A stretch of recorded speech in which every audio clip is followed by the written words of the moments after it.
CEOs and leaders and all of you out here, listen, this is a great conversation today with Lindsay because it is about leadership. It is about really what are your values? Do you even know what they are? Does your team know what they are? Are you guys aligned? Because a lot of times what's happening is you are just having all of these different conflicting ideas of what your leadership is, the business is, left or right, up or down. And I want you guys to be successful in what you do. So, me and Lindsay hung out today and we talked about leadership. We talked about values. We talked about how to communicate, how to listen. It was really, really good. So, I think you're going to love this episode. Here we go.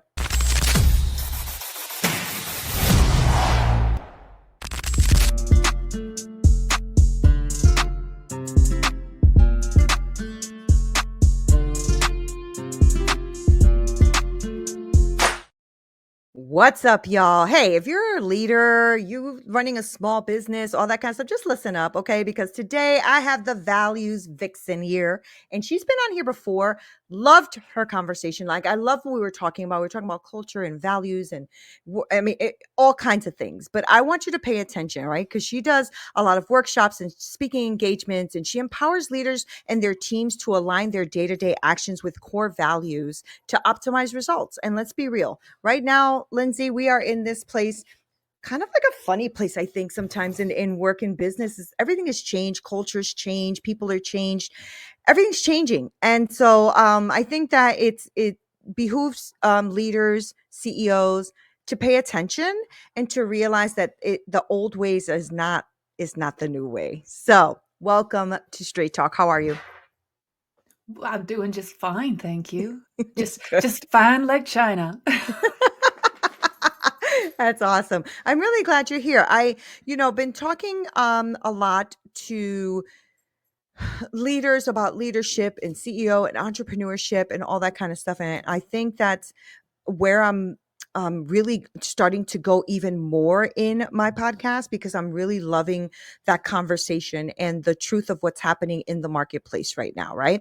So before we get started, why don't you let us know a little bit more about you, and then we're going to go ahead and dive in. hmm Well, first, yes, thank you for having me again. Absolutely.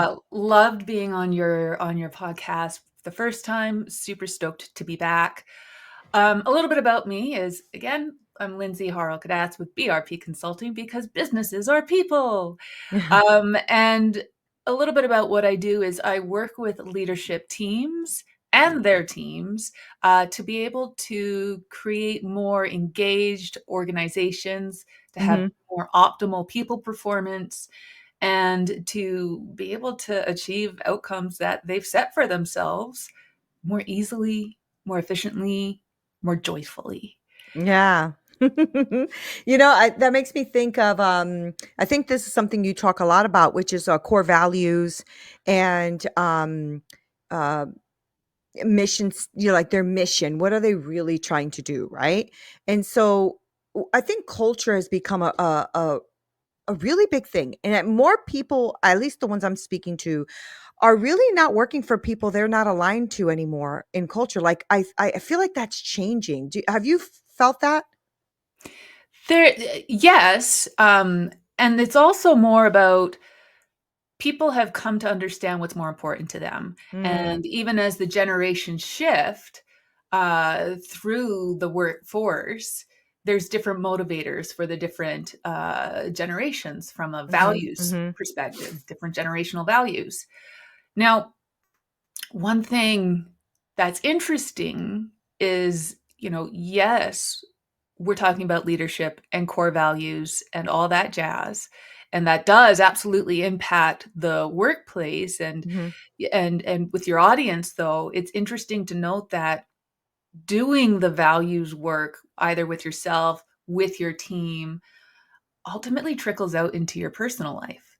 Are Yeah. you being in Yeah. alignment with your personal life? And what Yeah. what what companies are noticing, what all the quiet quitting talk was about a few years back, was simply about people starting to recognize and understand that the values that they were having to abide by during their day were negatively impacting Mm. their external life, the life that's actually important to them. That's Mm.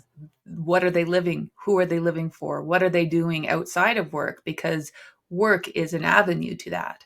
And so, how are we setting up corporations that um, allow individuals to tap into what's important to them, both in the workplace, so that they can thrive and be more connected and resilient outside of the workforce?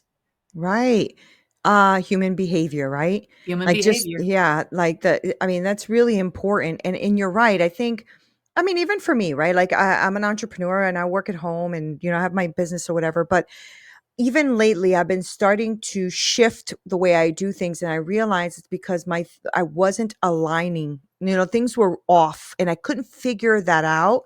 And I Mhm. think it's the point of, oh, this is what the market world needs. Let me keep doing that, but my values were not aligning.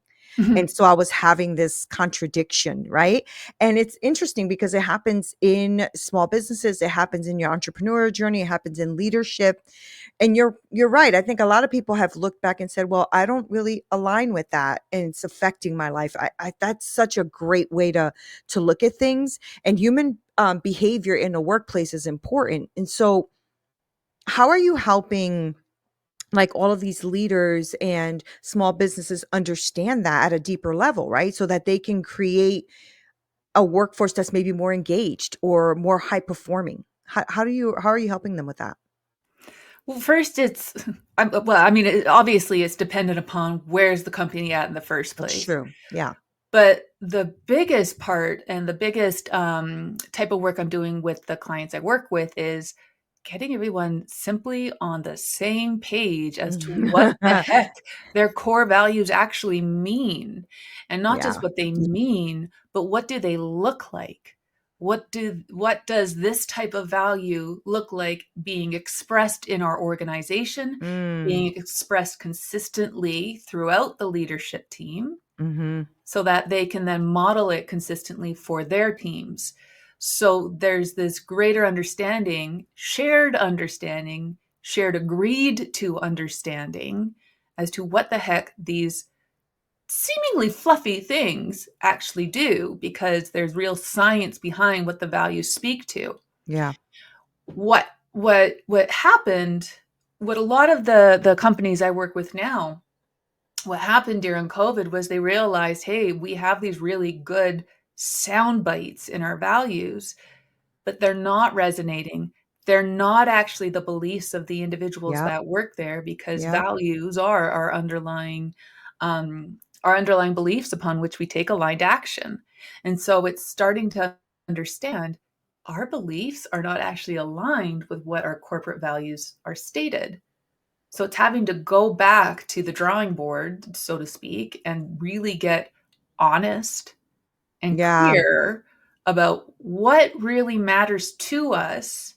And does everybody have ownership over this? Are we co creating them as a collective? Because, well, Mhm. our personal values are defined as our underlying beliefs upon which we take aligned action. Corporate values are really our underlying collective beliefs, philosophies, principles upon which we take aligned action to drive business forward. And so it's understanding, is this something that everybody has buy into so that we're moving these things forward? Mhm. Because it's still business at the end of the day, and there has to be outcomes, there has to be performance to a degree. Otherwise, the business itself will fail. Right. And so, Right. what are the quote unquote right values for us? And how is that defined for us? And do we all understand what this looks like? And do we all understand what this looks like in our role and how we Mhm. show up in them day in and day out? Yeah, and I think that's important because a lot of businesses, well, let me just speak from my experience. In the corporate businesses that I've worked in, sometimes the core values were never even looked at anymore or talked about anymore or expressed, right? And we found that a lot of them were outdated Mhm. or too complicated to understand. Like Mhm. sometimes, like we were at an organization a while back, and I remember we had somebody like yourself come in and look at our things, our core values and all that. And they said, "Can you even recite them?" There was so many words on the core value that we didn't know how to recite them. You Mhm. know, it was just a lot of fluff talk and stuff inside of it. And so I totally am with you on this, on what you're saying here, because I think that's important. And so how are you helping them do that? Because you're going to have some resistance, right? Especially if you're dealing with the C-suite or the founder themselves, right? Because they have this vision and this is their vision. And so sometimes, when people come in to talk about that and being honest and having that strategy call, that can be a challenge. Mhm. So like how do we incorporate this? I mean, what's the communication tactic that can start to like instantly maybe improve that team alignment, Mhm. maybe improve the morale, maybe get that CEO on board? What do you do there? Because tell me, I want to know. Those are that's a big question, Yeah. and they're very different things. Yeah. And plain and simple, if a CEO, if an owner is not willing and open to learning where their blind spots may be, it's not gonna work, Right, right, right. right? Because at the end of the day, I'm there to facilitate conversation and pull out from their minds so that there's a co-creation in who they become or who they Right. say that who they want to Right. become. They have to do the work though. I'm not there to do the work for them. I'm there to help guide and influence and just hold up a mirror. And if they don't want to look in that mirror, you can't do anything. Right, right. So that's unfortunate, but there has to be that openness and that understanding. And it's not going to be easy. It's going to be discomfortable. Discomfortable? You're going to be in discomfort. Let's put it that way, because that's the actual word. I love it. Um, but for those who are willing, that then comes down to an open conversation. And what are these open conversations? And getting everybody at the table, because at the end of the day, so it does start with leadership. So Yeah. for instance, one of the clients I've worked with, we sat down with the leadership team. We got very clear on, what are their goals here? And the specific goal was to, well, take the brand beyond just the two who founded the company. Right. And that's fair because they wanted more ownership. They were having high turnover. They needed people to be more accountable, all of this jazz. So we were able to understand that. And that's one thing to then, okay, well, now create the values, work those, here you go. But from there is then, now how do we take this to the team? So it's bringing the Mm, team together and mhm. getting them all in a room at that table to say, here's what they are. Let's talk about this. Because even if we have a clear, short definition, people's interpretations, simply Yeah. because of the context that they're bringing to the table, Yeah. their experiences in other organizations, could misinterpret it. So it's getting everyone around that table to say, this is what I'm hearing, this is what I'm seeing, and start to identify, okay, are we aligned or are we misaligned? Do we need to close a gap? Once you're able to understand, okay, well, where is everybody at on this? Is there actual buy-in? Then you can start to really dig in and understand, what are the behaviors behind these values? Mhm. What should be modeled? How are we modeling this? As a leadership team, this is how we'll be modeling it, and give Mhm. permission to the people to call you out when you're not. And to also, as a leadership team, be vulnerable and saying, here's where I'm at today. Yeah, yeah. Are you finding that to be a challenge, bringing the leadership together to be able, like, what are the tricks to having that happen cohesively, right? Because I'm thinking of all the people who listen to the show, and I Mhm. have a lot of like CEOs and entrepreneurs that listen to the show. I know they're running teams, and I'm just wondering, like, how do we do this effectively, right? Because I love what you're doing. I love that you're bringing them all to the table. You're like, look, we're all human, and we all need to come at this with a vulnerable human state, and this is how we do it. I'm Because I'm thinking of like previous jobs that I've had and the resistance to that, right? Mhm. So are you like interviewing people first and then bringing them in, or like how are you modeling that in your business? Mhm. So Again, big question, dependent upon who the company is and where they're at. Always with that caveat. But yeah, absolutely. I have interviewed, so a lot of the companies I work with are those scale up ones. And so they've gotten to 15, 20 people and they want to grow, but they know that what got them there won't get them Yeah. here. Yeah. Fair. What got them here won't get them there. Mhm. And so it's really understanding. And I go in and I interview everybody one on one so that I have data to take to the leadership team to say, here's what I'm hearing, here's some gaps, here's what they're wanting to see, and so on. And then it's also understanding as a leadership team and as a CEO, what is that greater vision? So, how do we Right. start to move Right. towards that? Okay. What are the behaviors? Understanding what are the challenges that you're going to be coming up against, because you're always going to come up against challenges. And so, what are those actions that you can commit to take when you come into challenges? Girl. Uh, there's well, and there's also one other thing is this is not one and done work. This No, is I not know. quick 1 Yeah. month work and you're all good, right? Like I have a year-long program working with leadership teams That's awesome. where we're very strategic in moving the needle forward to Mhm. be able to achieve whatever outcome they're looking for, but very much it's often has to do with reducing turnover by a specific percentage. Yeah. I And think that's and slow reducing work. turnover, yeah, exactly, and reducing turnover is so important. I just remember the amount of cost it cost me Yep. every single time I had to train someone else on my Mhm. team, and I'm just like, this has to, yeah, we have to stop this. This is some it's bleeding, you know? Mhm. So I did a, like a 360, is it my management style? What can I do better? And it was great. It was so great to hear the feedback because I adjusted accordingly, right? Mhm. You have to be open for that. You have to be vulnerable for that. Yep. You have to have a right mindset for that because they're not criticizing you. They're just trying to give you like what's not working. And Mhm. maybe you can actually change that. But that's not always easy for people, especially in leadership roles, right? I think Mhm. another thing we can do better is when somebody is amazing at something, like say sales, how about we don't just throw them into management? You know what I mean? Like, let's find out if they're actually good with that, right? Do you agree with that? Oh, 1,000%, because not everyone wants to go into management, Right. Right. but the thing is that's a path that we're told we should want. And Right. so it's understanding, well, what does this who how will this person thrive best in the company? And then it's also, if they do wanna go into management, well, that's not being an expert in sales, say.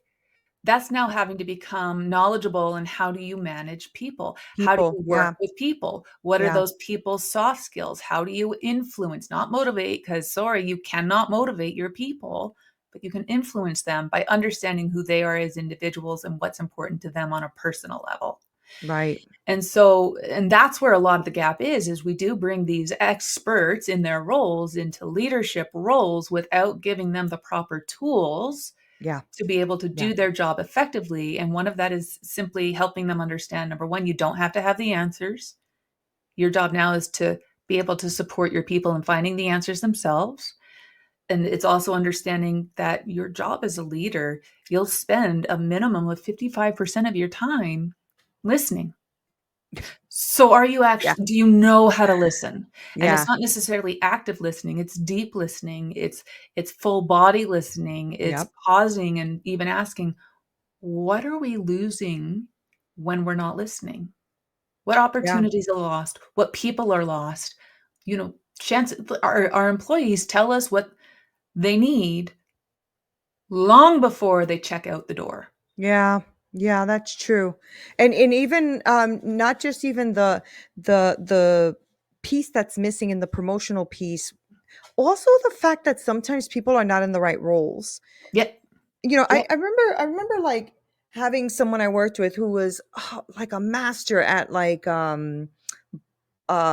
contracts and budgeting and all that kind of stuff, but they had her in a completely different role. Mhm. And every time that new role would open, she applied for it and they wouldn't give it to her because they kept her on the other role. And I'm like, no, big mistake, right? So I think that's important too. And I love that you're going in and you're like working with these CEOs. And that's what I want to talk to you about a little bit now. It's like when you walk into an organization, or maybe you can give me a case study. Like Mhm. when you walk into an organization, what is your team doing? Like, how do they take them from point A to point B? And I know every organization is different. So if you can use a case study of something that where you saw that transformation, I would love to hear that. Mhm. So one company I worked with, I was brought in simply because one of the leaders had sent an email out to the entire leadership team that simply said, "This goes against our corporate values." When questioned by the other leaders as to W- why, Right. Or why? what are they? Like, Right. okay, why? The leader who had sent it simply said, "It just does." Okay. Great communication. Well, that's an indicator that number 1, people don't understand what the values are in a shared way. And then Yeah. 2, this person, when we have those very emotional reactions of "it just does," Yeah. that's an indicator that it's not the corporate values that are rubbed up against, it's someone's personal values. So in that instance, I went in and I facilitated a workshop that broke down. Okay, and it started with, "Hey, personal values. Like, what are they? Where are they coming from?" And it's not that here's a list of values. Let's minimize and minimize and minimize to our top ones. It was getting very clear on what are your personal core Yeah. values in Yeah. definition and what do they look like and what was discovered. And I didn't start the whole thing by saying, "Hey, I was brought in because of this email." That was It was more, we're here to really get on the same page and understand what are the corporate values. Are these still the corporate values, as it was a new leadership team? The values Ah, themselves had been formed 8 years prior. Only right. two of the people who had done them were still on the team, right? So, and it wasn't the individual who had sent the email. So, but it started with getting clear on what are personal values? Where are we reacting from? How do we become a little bit more knowledgeable of when we get that moment, we can step Yeah. out. And we uncovered, that this individual was acting from one of their primary core values of security, right? And Mm. so the specific incident threatened this individual's personal value of security for providing for their family. Ah, okay. Very different, Yeah. right? Um, and when we had that conversation, not around specifically pointing fingers at them, but we were able to then move into the corporate values and work through, are these still the right ones? How do we do this? What are the definitions? What are the actions? I And from love that, that. they then went through into their company, and the leadership team themselves were able to model what these actually looked like a lot better. And they had quite a large success for 8 months in modeling these and taking these things forwards. And then, now the world has Mhm. thrown some things at us, and their company in particular, that they've had a few hiccups, but they've now come back. And because I have a follow up process and have kept in communication with them, um, to now go back to your values, because these high stress situations Yeah. that have happened aren't going to stop happening. So, how do we come back to these and start moving through them again? And where did we maybe misstep? Because again, human. And so it was a beautiful opportunity to just start to rework and go back to their roots, go back to their basics, and start moving forward together again. And that's what they're doing now. I love it. I love it. So what are what are the if you can take a startup or a small organization right now. I know you work with small business. So if there's a startup, how do they do this from the get? Right? Like how can they like actually start to um really do these core values here in their business so that they can grow in a positive way, because this is one thing I've been finding, and you've probably been finding some of this too, is that some of them don't even have values. Like Mhm. they don't even have the values written down. It was just the vision of the CEO and starter, and we're just all going to follow. But then, the human behavior in the workplace comes in at some point, right? So give them like some strategies that they can start to implement to really just get this from the beginning. Hmm. And I wouldn't say you need to sit down and get your values all hunkered out right in the beginning. Um, because that comes from how do you feel aligned as a group, Yeah. and that does take time. What I would say is start to build a how do we operate around here? How do we treat people? How do we make decisions? What makes decisions easier for us in challenging times? Um, and and what's funny is as I mentioned, I do work with scale ups, and that's because the company themselves started, we've got our values, we've got our vision, we're good to go, and then they haven't been intentional in growing the culture with them. And so now they're starting to, but they've grown great because they had this understanding of this is what we're doing, this is why we're doing, this is how we're doing. And now we've got more people, and now we need to be more intentional because we're starting to see gaps in the in communication, in satisfaction levels and disengagement levels. Those are starting to grow. And so it's really taking that step back and understanding a few things of, okay, well, what is the model of our company that we're wanting to work with? Are we Mhm. wanting a flat company, um, structure wise, or are we wanting that more traditional structure? Because some people will thrive in one and others will thrive in another. That will then also inform the values that you create, Right. Right. and the leadership that you attract, and the employees that you attract, and the career paths that you build out within your organization. And so it's not necessarily, well, we've got to get our vision, our mission, our values, that all in place before we start. Mm. It's absolutely understand why you're starting your business, start to understand how you're wanting to possibly grow it within a structure format, start to understand, as you, as the founder, what is important to you? What are your own personal values? And, so for me, I'm a soulpreneur. I know my personal values and how they relate in my own personal life, and I understand how they operate within my business. So Right. I'm not separating my values, but I'm separating the definitions just slightly based on how I express them Okay. in Okay. personal, in business. Right. So it is getting clarity on becoming your own self-aware individual and understand how, because this is often what a lot of companies forget is we've got to get these values in place for the company, but we don't do our own work in understanding, well, what are our own personal values first? Mhm. Mhm. Mhm. Because that will greatly inform the overarching feel and culture that you as leader will be bringing into the So organization. true. So true. And Yeah. then you can go deeper into, okay, now that I understand who I am, I'm self aware on what's important to me in my values and how I operate and what will trigger my emotions. We can start to come together as a collective and begin these conversations as a collective to Mhm. build our values, our guiding principles, our underlying beliefs upon which we can take action to drive business forward. Right.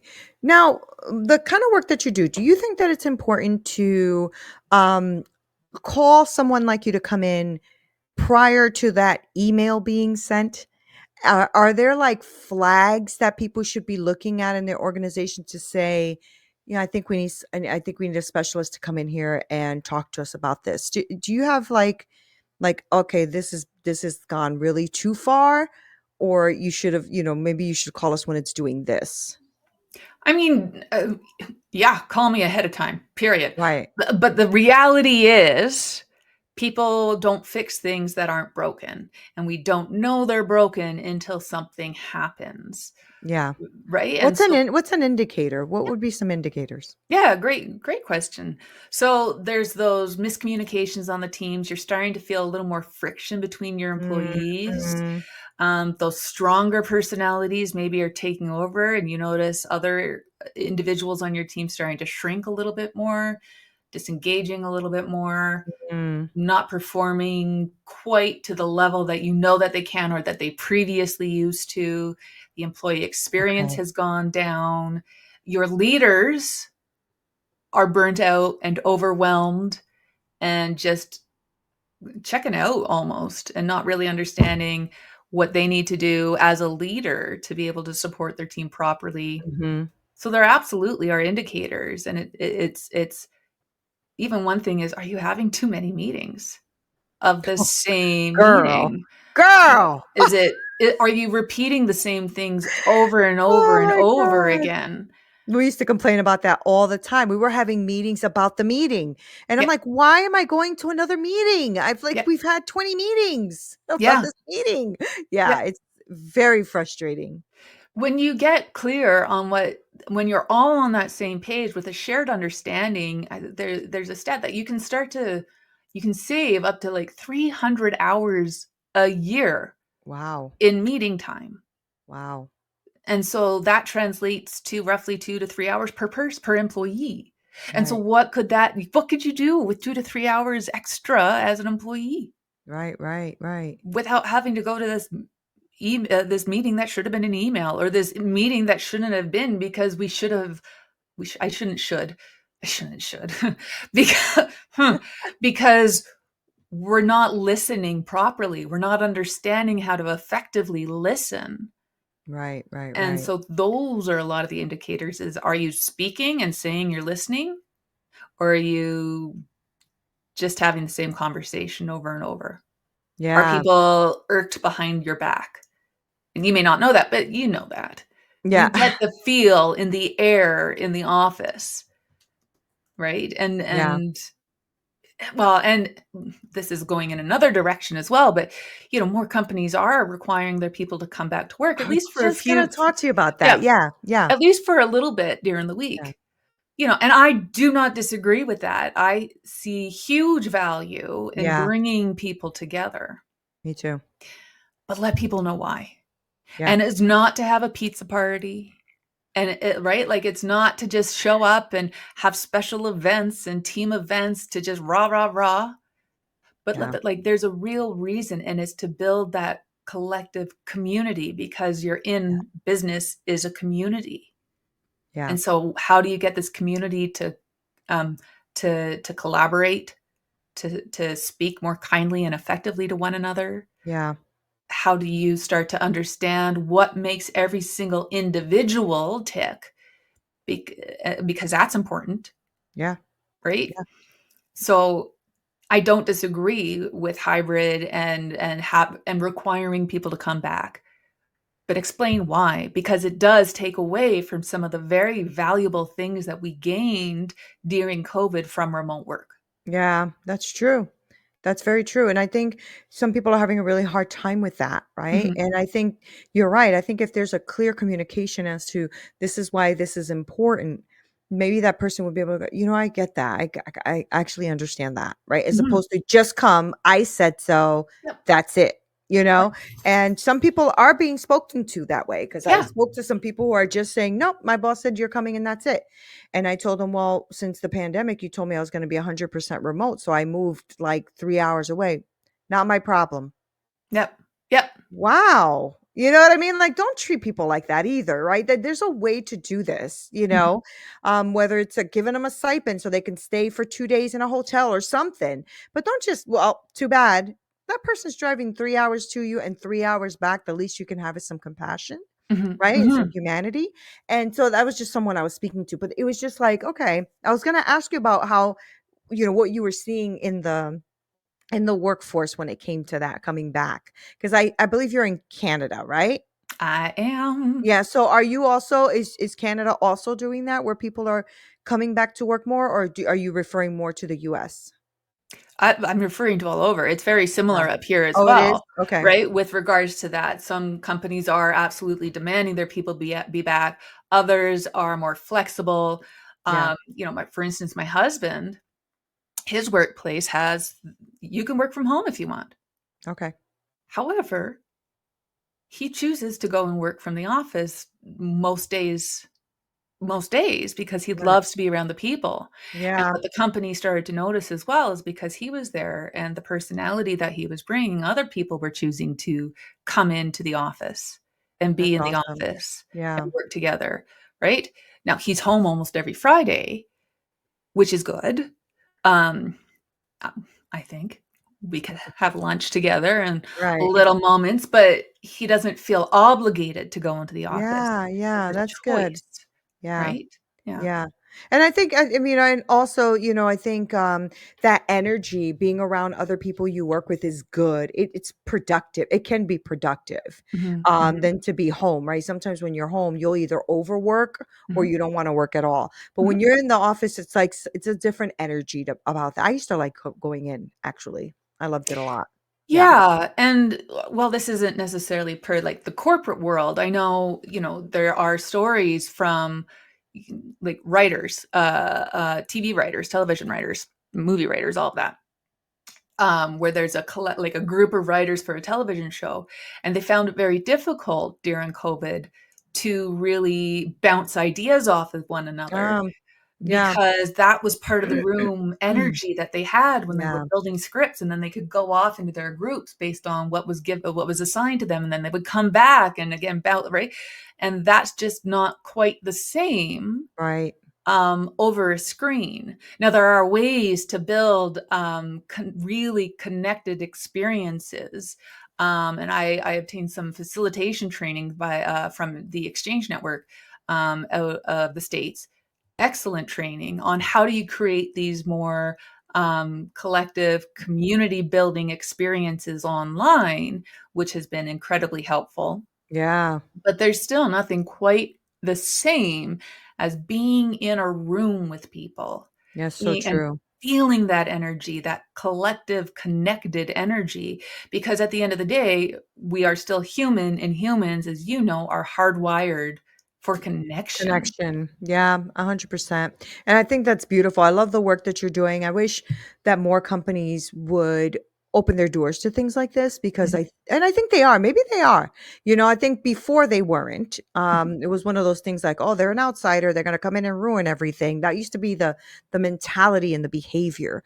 And maybe in the last, I don't know, maybe since COVID, I think things have shifted because people, as you know, were going through that quiet quitting stage. mhm, Women were leaving corporate in droves. They wanted to start their own thing and wanted to be home with the family after COVID. They were like, I'm not doing it.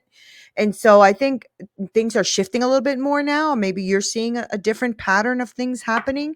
I feel like people are now wanting to just align themselves with the corporate values and align themselves with a place they want to go to work for every mhm, day. At mhm, least that's mhm. what I'm noticing with the conversations I'm having. So if somebody wants to have you come in and kind of help them out or evaluate them and all that, how do they get in contact with you? How do they see the work that you're doing? Give us all of that information. Yeah, so they can find me on my website at brpconsulting.ca, or simply connect with me on LinkedIn, Lindsay Harle-Kadatz. Um, I have a big smile in my photo and a big teal fringe on my head. So, and really, it's just let's have a conversation, because it's not about coming in and fixing.